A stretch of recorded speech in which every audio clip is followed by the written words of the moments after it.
another episode. Let me start again. Assalamu alaikum, everyone, and welcome to another episode of Daanish TV's English language channel, the voice of the Center for Islam and Globality. And today we have a very special guest, a very dear friend of mine, Nuraan Osman from South Africa, who uh, how can I introduce her? Because I never introduce people by their biographies they send me, even though Nuraan dutifully sent me a nice profile, but it just comes, it seems more natural and straight from the heart when I say that you cannot find a person more committed and dedicated to the people that are really suffering in our communities than Nuraan. And I think that it's not just being committed to it for a week, 2 weeks, a month, or a year. But Nuraan is not only not she is a public intellectual. She's brilliant, but her brilliance is in the service of her people and how to actually uplift, particularly those people who have not had the privileges and access to the education, to all sorts of facilities that we often take for granted. And so I have, as many of our viewers know, I've traveled around the world, but I've never met someone like Nuraan who has been so tirelessly and relentlessly committed day in and day out to her communities, to her beautiful children, and just to raising out loud the call for justice constantly. She has invited me to her masajid as well, and so yes, a fearless individual in our community who I think is who does God's work better than anyone I know. So that is Nuraan Usman. That's my introduction of Sister Nuraan. Through our conversation, I'm sure that you'll get to learn a lot more about her and her work. And that is basically my objective here. My objective here is to introduce the type of work that Nuraan has been doing. We do work people do all sorts of relief work and that all over the world. But I think that there's a very special voice that comes from Nuraan in terms of what what are the needs that she has specifically addressed within the communities, where she has seen the gaps, the deficits, where community leaders, other community activists, so on and so forth, may have some blind spots towards and are not really addressing and need to be addressed. And of course, I don't want to limit her in what she wants to kind of the incredible kind of insights that she has learned, not only from her work in Cape Town, but globally, being invited globally to speak on these issues. So, Nuraan, let me just start off by saying, okay, Assalamu alaikum and welcome. Wa alaikum salam. Thank you for having me. It's our pleasure, Nuraan.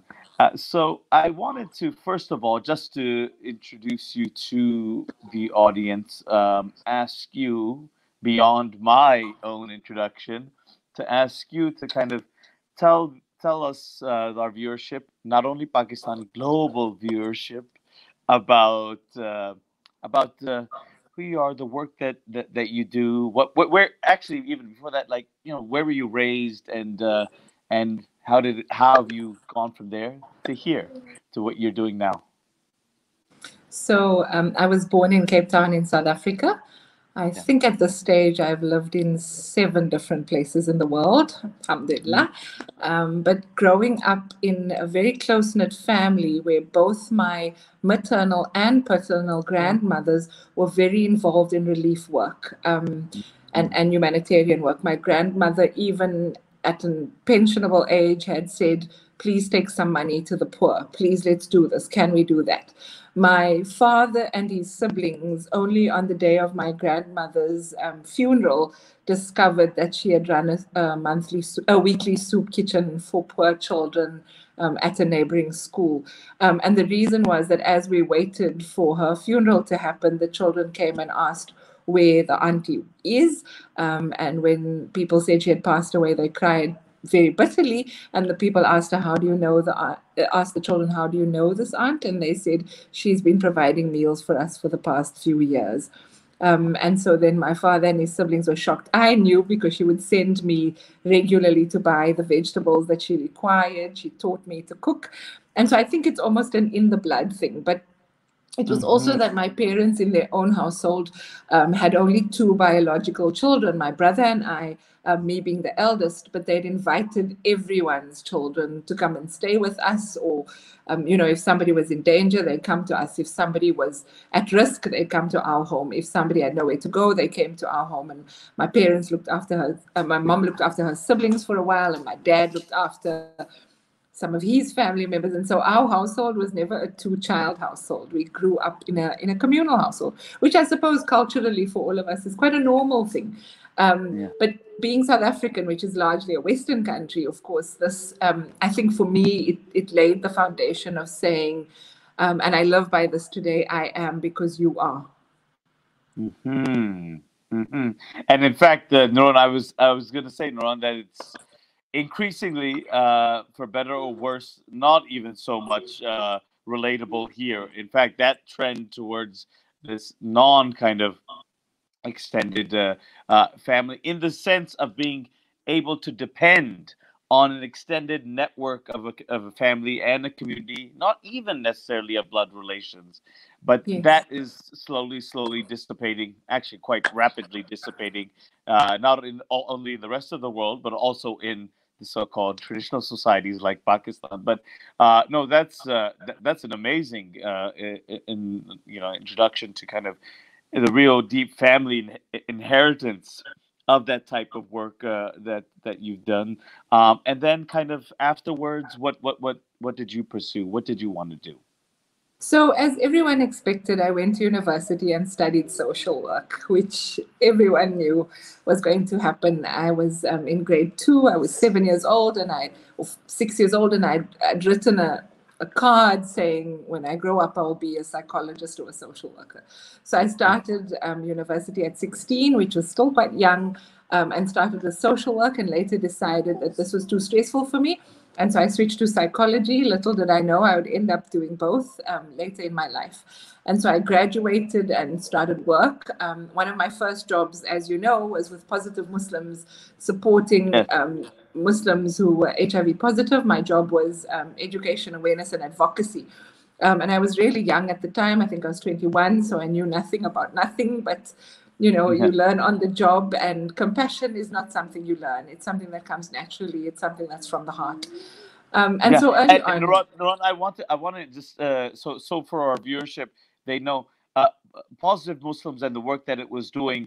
Why was it seen? I don't want to say controversial, but why was it seen something that not every other Muslim organization was so interested in, or other Muslims were interested in? What were the kind of issues or controversies around Positive Muslims and the type of approach and of care and compassion and so on that it took to this to the epidemic and the way it was affecting Muslims? So this is really important to mention. HIV was a new disease, and it was not yet at pandemic proportions, but it was closely associated with promiscuity or lewd behavior. And so a lot of Muslim organizations were saying, we're not getting involved with any of this because it is a sin, it is immoral. And so it was not seen as a disease. I mean, if you compare it to diabetes is a lifestyle disease. There are methods of control. You could choose to eat chocolate or not. But HIV was not seen that way. So there was huge stigma and discrimination. And I think Positive Muslims was very revolutionary in its approach, and way before its time, in saying, we are Muslim, some of us are HIV positive, and we are going to take a stand and offer the love and the compassion and the support that is needed. I mean, at that time, I remember people were dying of AIDS-related illnesses, and their families refused to bury them because of the stigma. Now, stigma and discrimination have lessened, but in traditional communities here in South Africa, the stigma and discrimination is still well and alive. But Positive Muslims served an amazing purpose in that those family members who were not buried by their loved ones because of their HIV status were, even in their deaths, cared for by the staff of Positive Muslims, ensuring Right. that they get just and fair burial, and that they are remembered.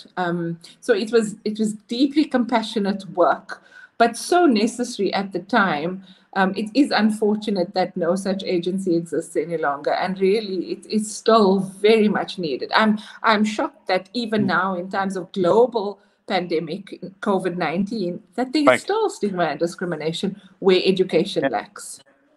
Right. I mean, I was just thinking about that. And again, I don't know. I know the situation has gotten worse in South Africa, but also, I mean, it's the same in here in Pakistan. And as you were speaking about the experience that I very well know about as well, Positive Muslims and its function, and the stigmas associated with people living with AIDS, I was just thinking right now, wow, that people the same kind of either denialism about the issue that no, it can't be whatever COVID, or it can't be this and that, and if if there's insurmountable evidence that it is, then you want to kind of almost disown the person, and for COVID. And it's Yeah.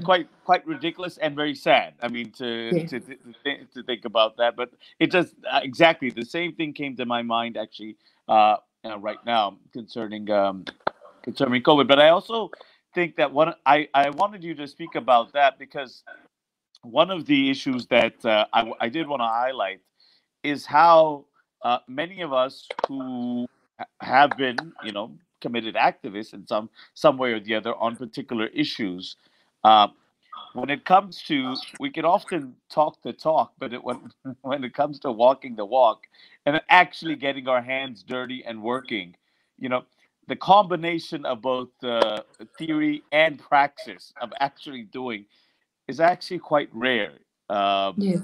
the so-called intellectuals, etc. We do a good talk on these things, but it's getting our hands dirty in these things is very rare, and that's why the combination of those two qualities I see embodied within you. So that's why I did want to raise that story, and I think there will be other stories in your life that will prove my point. So, but from there, Nuran, then after Positive Muslims. So I then completed my honors degree in South Africa. Between the bachelor's and master's, we have an honors degree, so we don't switch directly from bachelor's to master's. And I did it in criminology. I was particularly interested in how juveniles, how young South African boys were being incarcerated, and South African society, much like American society, is Yeah. deeply entrenched in racism, classism, and sexism, which is my current work. But I noticed that these boys, being children of color, so not black, not white, but mixed race children, many of them were being incarcerated before 16 years old. And so I was really interested in, as you say, the academics of the matter. So what drives children, South Because African Nuran, children? before that, for our viewership, Yeah, the that may not be too familiar with this, the distinction between, well, I mean, white and black, okay, fine, yes, maybe, but this yeah, colored and Indian mixed, maybe a little bit. I know that's a very complicated history of the legacy of apartheid, but yes. just in a nutshell. So I think it's the children.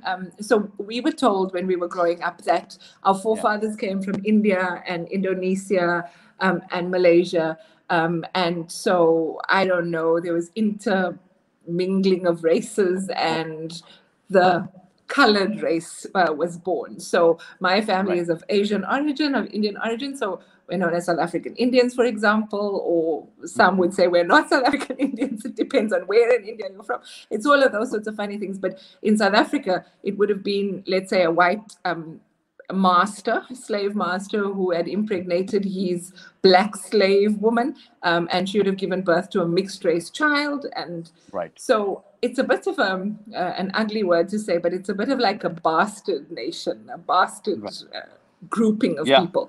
And people of color in this country, so not blacks, but mixed race people have struggled with issues of identity, with issues of belonging, with issues of where do we belong, where do we fit in. And we were finding that when I did my degree in criminology, I was working Right. at the Pollsmoor prison, which is one of the most notorious prisons in the world, not only in South Africa.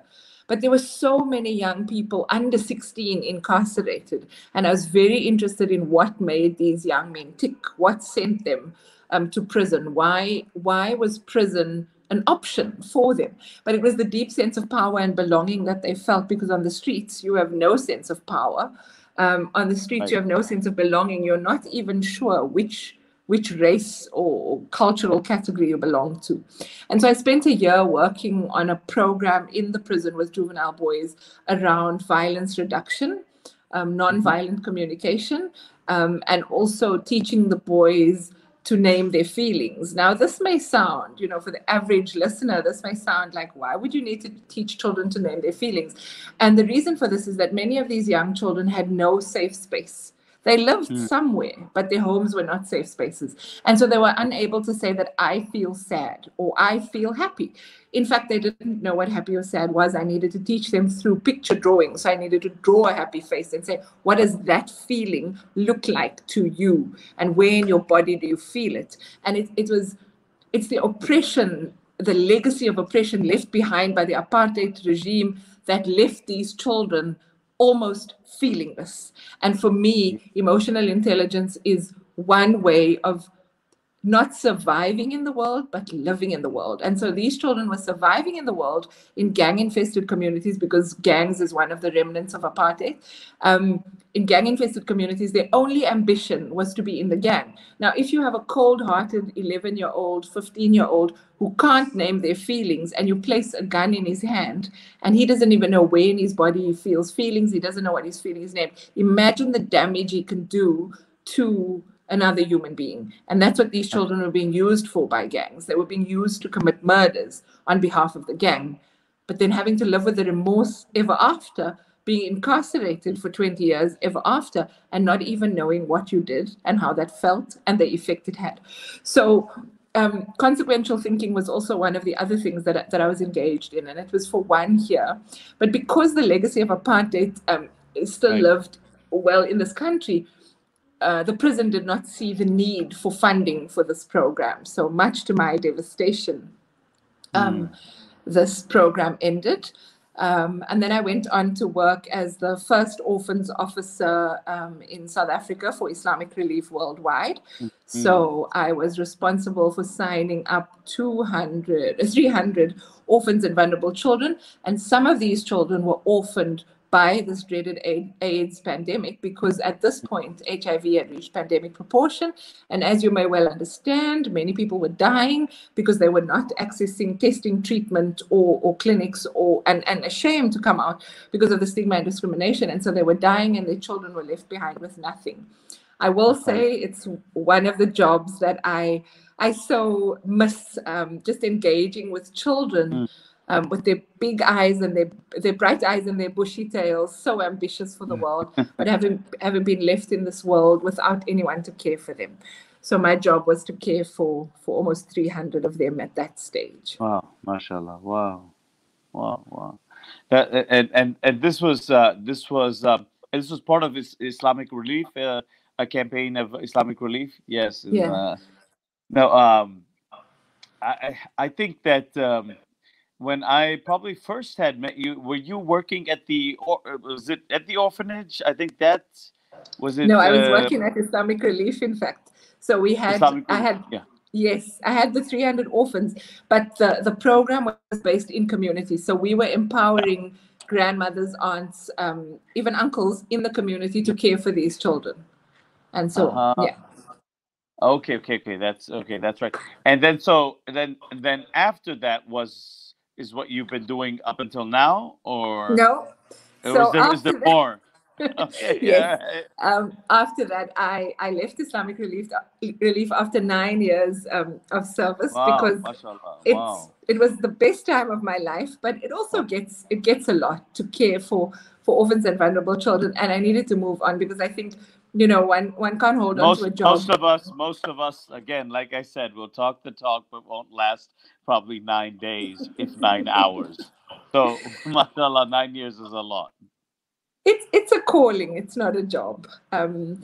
During the time at Islamic Relief, I started working on HIV and gender-based violence global programming. So I was responsible for writing manuals. I still am very engaged with World Vision and Islamic Relief around writing faith-based materials on social issues. So I've written HIV and Islam. I've written materials for. I've written for maternal, newborn, child health and Islam.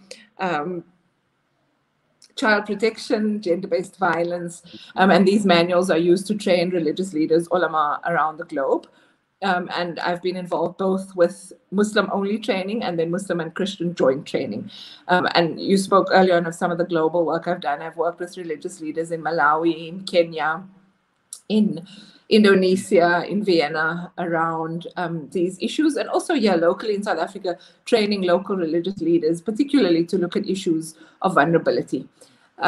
So I grew a little tired after 9 years, and I thought I'd need a career change, but I ended up working with adolescents again. So I was a school counselor at a local high school where there were 1,600 children, of which I would guesstimate 1,500 children had problems, were very vulnerable, were either food insecure, had learning challenges, had emotional and mental health challenges, and were just chucked into mainstream schooling because there was no other money for any other education.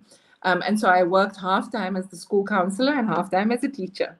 I worked at the school for 6 years, at which time I went home and had a baby. And whilst I was on maternity leave, I then was invited to come and assist at the Ihata shelter for abused women and children.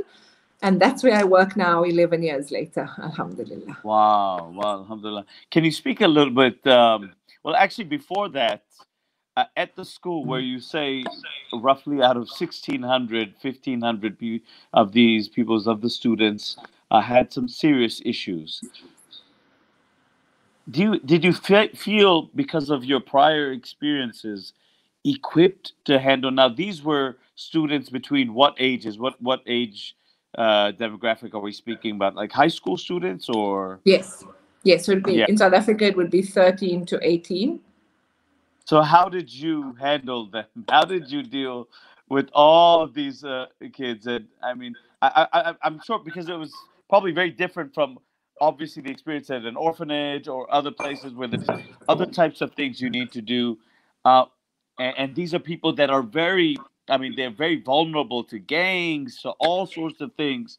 It's not an easy job. And I think I respect this more, being an instructor in a very kind of a privileged university space, and then seeing myself, like, teachers that have enormous respect for, like, having to deal with kids both from elementary school all the way to high school. And I said that they have a far tougher job than anything I could ever do.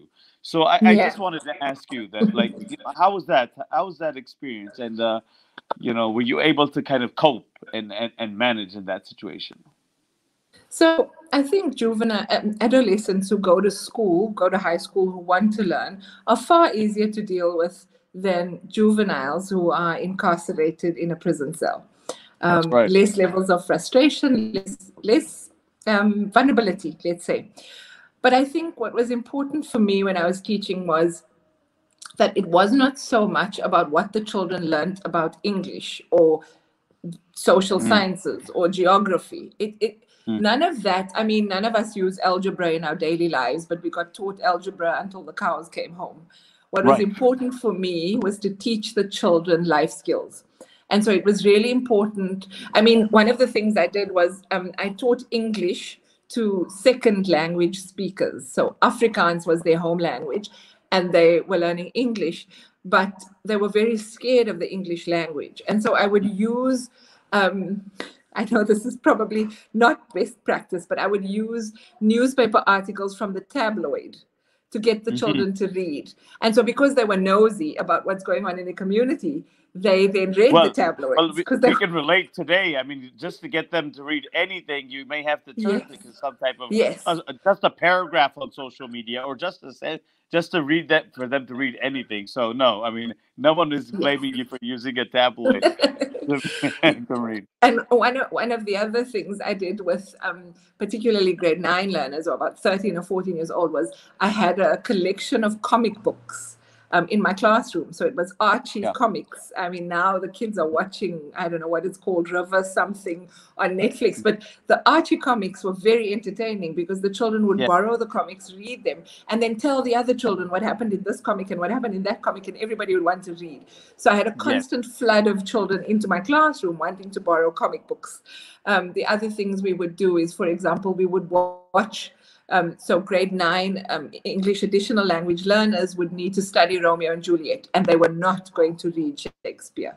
They could barely Right. read Afrikaans, which was their home language. Right. So we'd watch the movie, and then we'd enact the movie, and I'd hire costumes, these old British costumes, and get them to dress up and act out the words, but in their own Right. language, in their mother tongue. And then they'd say, this doesn't sound right. Can we learn the Shakespearean words? And because Right. they chose it, as adolescents, you sort of coerce them when they Yes. ask to do it rather than you tell them to do it.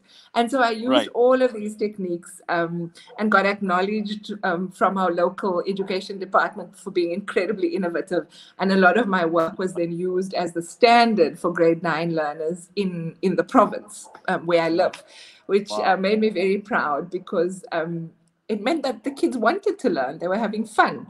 And then we would, for example, we would bake and make recipes, but you'd have to write the recipe in English and you'd have to learn the measurements and you get to eat the stuff afterwards. And of course, teenagers love sweets and cookies. But the fact is, these kids did not have access to sweets and cookies. So when we made them, it was the best thing that could ever have happened to them. It's really easy to teach vulnerable children because they so desperately want, and they'll take any act of love, regardless of what it looks like. And so I think more than anything, I spent less time teaching and more time loving them. And many of them still write to me. They're still on Facebook. It was my birthday a few days ago, and I got lots of happy birthday, miss, thank you to the best teacher ever. And those are the things that make it worthwhile for me because they're writing to me in English, which means I've taught them something. Right, right. I'm so glad that I made you go back to this question and ask the follow up because I think for our viewership that spoke a lot about how you've been so innovative, caring, and loving, and very specific to you specifically designed your programs, your initiatives to the particular needs and requirements of that population that you're dealing with, and you just don't enter into it with already a predisposed, thinking that this is the way we have to do things, but actually seeing where they are at and how do you kind of give them that love and care that they have not had in the past, and how that can transform them and give them the life skills that can make them want to go learn more and more and more. And I think that's just beautiful what you just described for these high school children. And so and now I want to come to Nuraan. Is that what you've been doing for the past 11 years? What has that been about? So we run a shelter for abused women and children. And again, here it's been a long, interesting journey. When I started work at Ihata, it was a little bit of a bed and breakfast. The abused women came in, they got fed, they slept there, and they got on with their lives. And after a year of trying to figure out a really good sheltering system for our clients, I decided that this wasn't good enough, that there was not enough love in the shelter, there was not enough compassion. The activities were geared for supporting women, but none of these women came without children. And so I was very concerned that the children were not getting the love and the rehabilitation that they needed, because many of these children had witnessed their mothers being beaten up. Many of them grew up in gang-infested communities, and it wasn't good enough. So I started working on a program where we could do play therapy with children. That was our kind of first intervention, was that children would play, we would observe their play, and then look at the levels of violence in their play, and then introduce safe play. Um, After that, we were very blessed to employ, and he's still currently our life coach, Faisal Porter, who then wrote an entire program, a 90-day program, looking at what he calls rewiring their hard drives. So Hmm. changing from the victim paradigm into the survivor paradigm. But Hmm. also, a lot of the women who are abused come from backgrounds where they had no identity, they had no sense of self.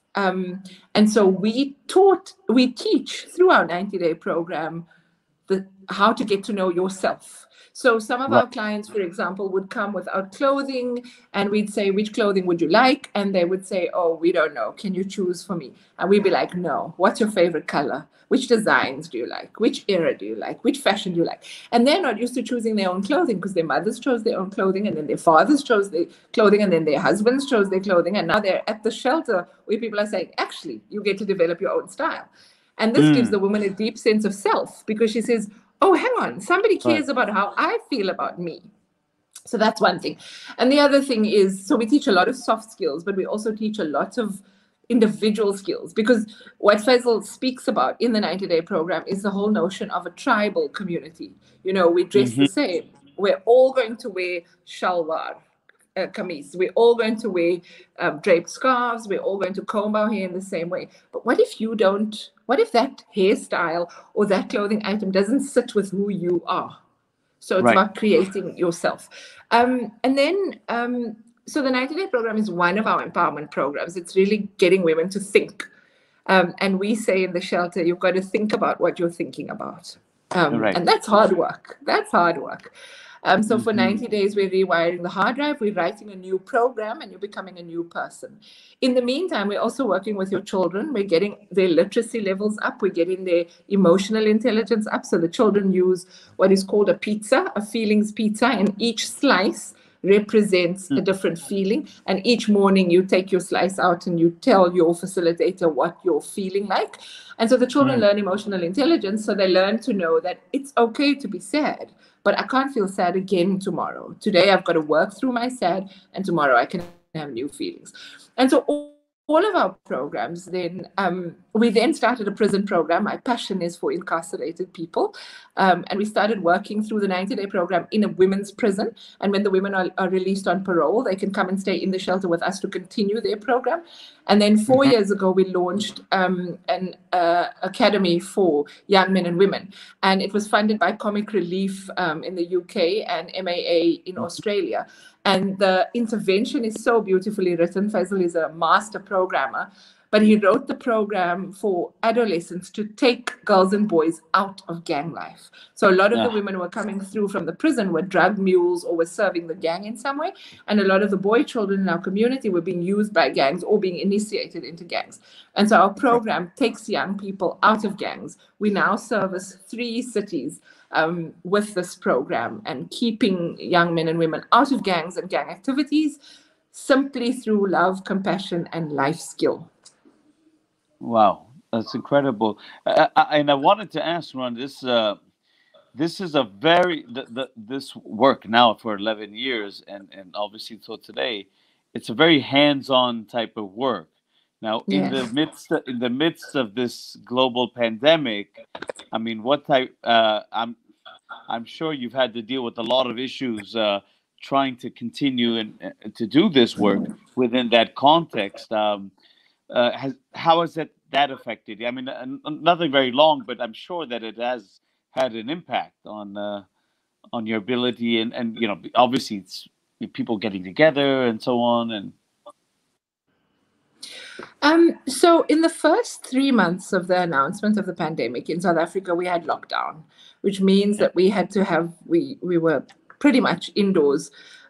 This didn't work for us. We needed to go to work because we were counted as essential emergency services.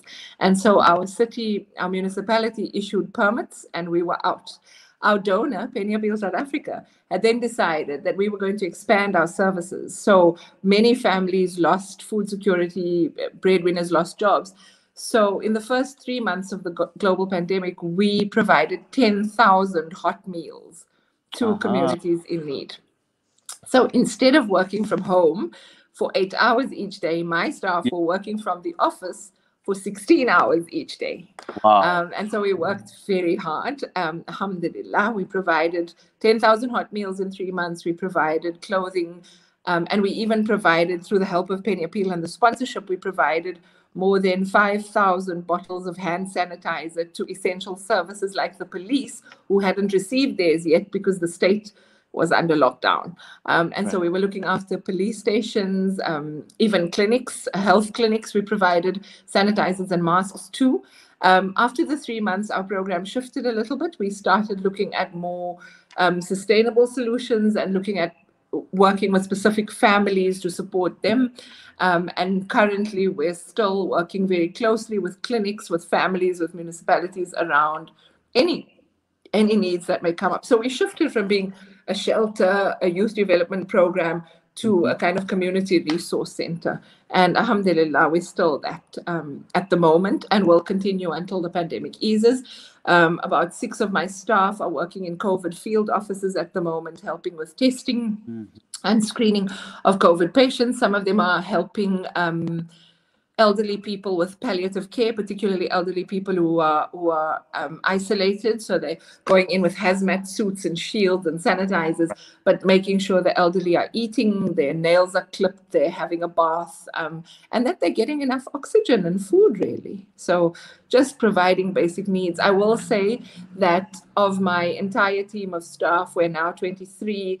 The 6 palliative care workers are my heroes at the moment, because to put on that hazmat suit and go out there knowing full well that you can be infected with a deadly virus and still being willing to do it is just an act of absolute bravery. I was teasing them the other day. They said, "Nuraan, what do you think happens if we get COVID and we die?" I said, "You go straight to heaven, because you're a martyr then." And they laughed. They were like, "Please, we were expecting you to say you won't die." I said, "I don't know. Death is in God's hands, not mine." No, that's absolutely incredible, because I asked that because within this context of the global pandemic, in many of these organizations that I'm familiar with, it's kind of like they've adopted the same model that like an IT workplace would. Okay, how can we do something from home that maybe doing something, but certainly nothing remotely close to what the type of services and the needs that were being met before. And so that's why another kind of feather in Nuraan's hat in terms of just the incredibly innovative ways and the incredible effort and energy. You talk about 16 hours a day, and you have to spend now in the office to actually serve those same needs in a different way. And you're talking about providing hot meals and so on. To these vulnerable communities, and so that's why I wanted to just check up in the context of what's been going on, and of course the idea I also want to emphasize. I mean, the idea is that we don't have. I mean, in Pakistan, we really do have a very vibrant kind of relief work. That whole sector, and I'm sure obviously in other countries as well. But I really wanted to get it's rarely highlighted from an individual who has been in it virtually their entire adult life doing that Yes. work, and the ways they actually do it, and they I don't want to say cope with it, because some of them love they you love what you're doing, and it's like you said, it's like a calling for you. And so that is what I wanted to highlight, so that it doesn't seem, because more increasingly, as you very well know, Ron, it's that people will just see it as kind of another kind of 9 to 5 NGO job that they do. That okay, it's a job. I do it, Yeah. and then out of sight, out of mind. The people that you're working with, etc. What you have presented throughout this conversation has nothing. I mean, it has nothing to do with that type of model at all. It's like the compassion, the love and care that stays with you when you're with them, when they're away, all of it, making sure that these people are okay. So that's what I wanted to really highlight, because we do have seen for now a few decades what I call the NGOization of the world, in which they think that just helping, just doing these things with people, working with the oppressed and the marginalized has to be now a cushy 9 to 5 job that they do, and that's it. It's just like another job. Whereas this is actually real. I mean, this is really God's work that's not supposed to be kind of a 9 to 5 job, and is much Yeah. more than that. So that's really what I wanted to capture. And but the last thing I have to ask you this, because obviously both of us share this coming from this perspective to this type of work, activism, and so on. But what is it about?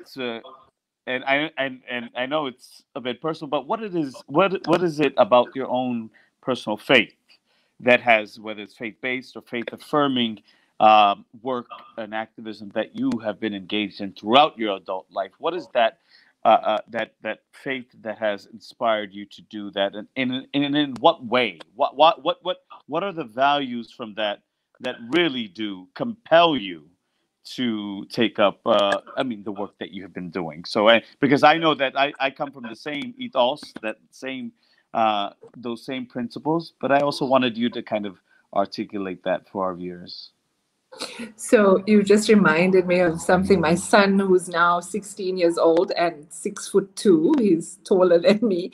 When he was Mashallah. 10 years, when he was 10 years old, he looked at me, and I think I was just lying down on the sofa after a really long day. And he looked at me and he said, "Mama, you work so hard." And I said, "Ali, I've never worked a day in my life." And he sat down and he said, "You go to work every day." And I said, "It's not a job. It's not a job." For me, one of my heroes in my entire life has been the daughter of Rasulullah sallallahu alaihi wasallam, Fatima Zahra alayhi salam. And she knew that she was the mother of women in paradise. She knew, I'm sure she knew that she was with Allah's pleasure, and she would gain paradise, and she was the daughter of the holiest man to have ever lived. Yet she still served to feed the poor. She still extended herself to the vulnerable. She still showed compassion, to the point where she treated her housekeeper as her sister. Mm. And so I remember that I am nowhere close to the character of Bibi Zahra alayhi salam, that I am a mere mortal with great sin. And so on that day when I spoke with Ali and said, I've never worked a day in my life, he said, Mm. "What do you want from all of this?" I said, "If Allah grants one grain of rice of his pleasure for me, then I will be satisfied." And Wow. each day I remember telling my son that I wish for one grain of rice of Allah's pleasure, and it will be enough for me. Wow. That's a very powerful and beautiful point to end on. And like I said, um, we may articulate it in different ways, but this is, I think, what has inspired me to do the very incomparably minuscule work that I do in terms of whatever my activism and teaching, to the incredibly amazing and incalculable work that you have done throughout your adult life. But at least we have one thing in common, that it is very much faith based and faith affirming work that we do. Nuran, before my producer throws me off the channel, I wanted to thank you so much for coming on to the show. And I just wanted to tell our viewers that today this was an incredible treat and delight and an honor for us to have you with us, because I don't we've done many shows, but we have never gotten such a, what I would say, grounded perspective from someone as brilliant as you. So thank you so much, Imran, for being with us. And inshallah, may Allah bless you and shower blessings upon you, your families, and all the people that you work with. And so thank you for being with us, Nuran. Alhamdulillah, I'm very blessed to have been here. Thank you, and to all the viewers, to keep safe, inshallah. It's a difficult time, but this Yeah, too shall pass. inshallah, inshallah. Thank you, Nuran. Take care. You're Assalamu welcome. Assalamu alaikum alaikum. wa rahmatullah. Bye bye.